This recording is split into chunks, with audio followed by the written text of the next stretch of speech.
আসসালামু আলাইকুম। বাংলাদেশ বেতার, রাজশাহী। স্থানীয় সংবাদ পড়ছি নূরজাহান বন্যা।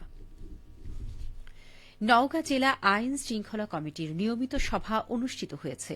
আজ সকালে জেলা প্রশাসকের সম্মেলন কক্ষে অনুষ্ঠিত সভায় সভাপতিত্ব করেন জেলা প্রশাসক মোহাম্মদ সাইফুল ইসলাম। সভার শুরুতেই বিগত মাসে অনুষ্ঠিত সভার কার্যবিবরণী ও অপরাধ চিত্র পর্যালোচনা করা হয়। কর্মকর্তাগণ আসন্ন ত্রয়োদশ জাতীয় সংসদ নির্বাচন উপলক্ষে প্রস্তুতি গ্রহণ, মোবাইল কোর্ট পরিচালনা, দুষ্কৃতিকারী ও মাদক বিরোধী অভিযান পরিচালনা এবং গ্রাম আদালতে কার্যক্রম বাস্তবায়নের উপর বিশেষ গুরুত্ব আরোপ করেন। এছাড়া গুজব, সড়ক দুর্ঘটনা প্রতিরোধ, সীমান্তে চোরাচালান ও পলিথিনের ব্যবহার রোধে কার্যকর পদক্ষেপ গ্রহণে পরামর্শ তুলে ধরেন। এদিকে সিরাজগঞ্জ জেলা আইন শৃঙ্খলা কমিটির মাসিক সভা অনুষ্ঠিত হয়েছে। আজ জেলা প্রশাসক কার্যালয়ের শহীদ শামসুদ্দিন সম্মেলন কক্ষে এ সভা অনুষ্ঠিত হয়। সভায় সভাপতিত্ব করেন সিরাজগঞ্জের জেলা প্রশাসক মোহাম্মদ আমিনুল ইসলাম। তিনি বলেন, ত্রয়োদশ জাতীয় সংসদ নির্বাচনের কার্যক্রম চলছে। প্রতীক বরাদ্দ হওয়ার সাথে সাথে শুরু হবে প্রচার প্রচারণা। এই সময়ে আইন শৃঙ্খলা রক্ষা, প্রার্থীদের নিরাপত্তা নিশ্চিত করতে সর্বোচ্চ সতর্ক অবস্থান গ্রহণ করতে হবে সংশ্লিষ্ট সকলকেই। পাবনা জেলার বিভিন্ন কৃষি কার্যক্রম পরিদর্শন ও কৃষকদের সাথে মতবিনিময় করেছেন কৃষি সম্প্রসারণ অধিদপ্তরের মহাপরিচালক কৃষিবিদ আব্দুর রহিম। তিনি আজ সকাল থেকে পাবনার গয়েশপুর ব্লকে সোলার সেচ প্রযুক্তি, ফল বাগান, গম, পেঁয়াজ, সরিষা, পলিনেট হাউস, নার্সারি সহ বিভিন্ন উচ্চ মূল্যের ফসলের মাঠ ঘুরে দেখেন ও সন্তোষ প্রকাশ করেন। পরে স্থানীয় কৃষক কৃষানীদের সাথে উন্মুক্ত আলোচনায় অংশগ্রহণ করেন। এ সময় মহাপরিচালক বলেন, প্রতিটি জমিকে উপযোগিতা অনুযায়ী চাষের আওতায় আনতে হবে।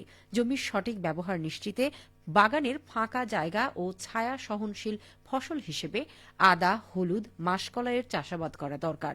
পেঁয়াজ, সরিষা, গম সহ প্রতিটি ফসলে সঠিক পরিমাণে সার ব্যবহার করতে হবে। মাটির স্বাস্থ্য সুরক্ষায় জৈব সার ব্যবহারের প্রতি অধিক গুরুত্ব দিতে হবে।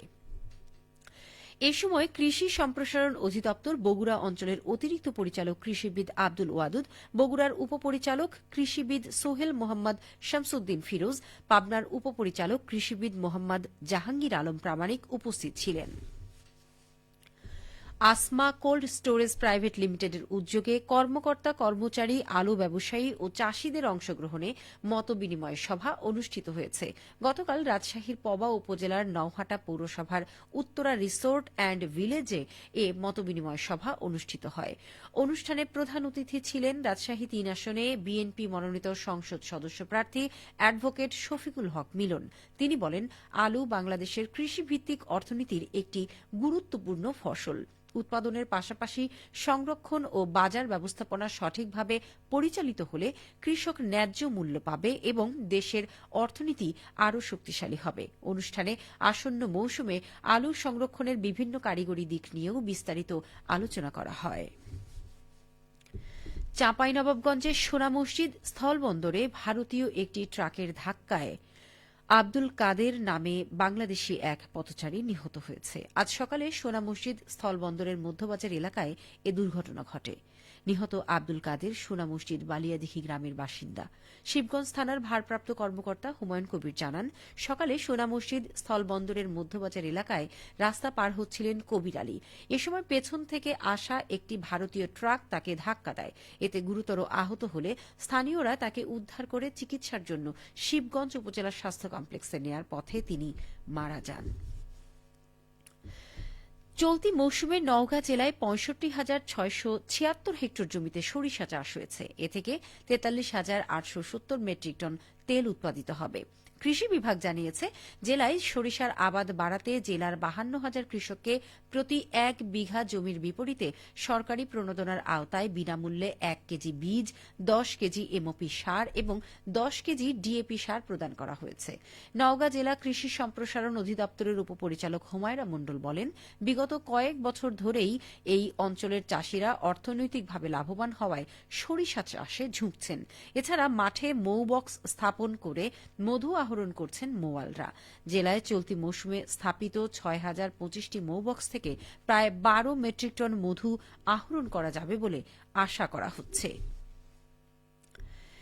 রাজশাহী বিশ্ববিদ্যালয়ে চতুর্থ আন্তঃবিভাগ তায়কোয়ান্দো প্রতিযোগিতার উদ্বোধন করা হবে।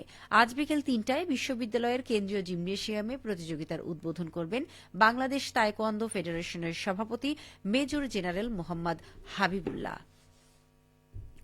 সবশেষে আবহাওয়া। আজ দুপুর ২টায় রাজশাহীতে তাপমাত্রা ছিল ২৩.৪ ডিগ্রি সেলসিয়াস। এ সময় বাতাসে আপেক্ষিক আর্দ্রতার পরিমাণ ছিল ৩৭%। রাজশাহী ও পার্শ্ববর্তী এলাকায় আজ সূর্যাস্ত সন্ধে ৫টা ৩৫ মিনিটে। সংবাদ শেষ হল।